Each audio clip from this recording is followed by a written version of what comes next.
Hey, it's Patty from MmGood, and I'm here today in another beautiful home with my girlfriend Susan. Hello.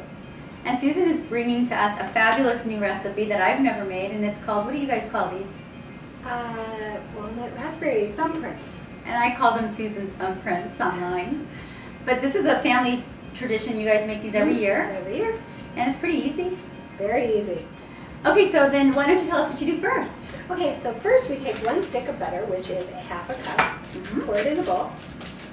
We add a 1/4 cup of brown sugar, and we beat it with a beater.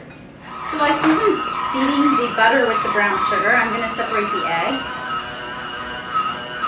Do your kids help make this with you? My daughter does. My son just eats them. Okay, to the mixture here, which is the butter and brown sugar, we're going to add our yolk. So now while Susan's going to add the flour to her mix, I'm going to go ahead and whip the egg whites. Yes? By hand.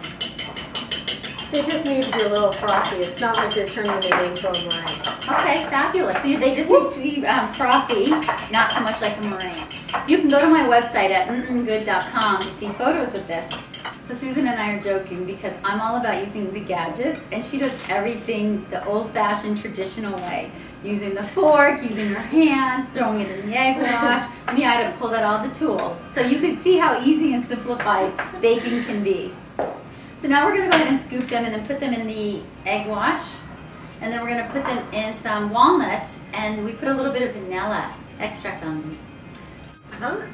Just roll it around the egg wash, and you roll it in the walnuts. So here are our cookies already put into the egg whites and the walnuts. And we're going to put them in the oven for 5 minutes, and I'll show you what happens next. So we're back, and I just pulled them out of the oven, and Susan's going to show us what we do next. Now, even though they're called thumbprint, I never used my thumb. I used a fork, and I just squashed them down. That's nice and easy. Very easy. So now what do we do? Okay, so my family always likes raspberry jam. So then I use raspberry, but you can use strawberry, apricot, orange marmalade if you wanted to. So then all I do is I just take like it's probably a 1/4 of a teaspoon, and I just put it in the middle.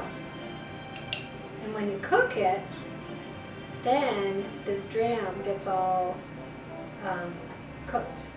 It's super yummy. They look fabulous. All right, so our cookies now have all the jam on there, and they look great. There's a lot of variation in color from apricot to raspberry. And we're gonna go ahead and put them back in the oven for about 20 minutes, and we're gonna see how they come out. We're gonna check them in 15, just in case. You should always check your oven. So the cookies just came out of the oven, and they smell and look fabulous, and I can't wait to try one. And they taste great too. They look. For this recipe and many more, you can visit my blog at MmGood.com. Don't forget to like and subscribe here, and bon appetit. Happy holidays!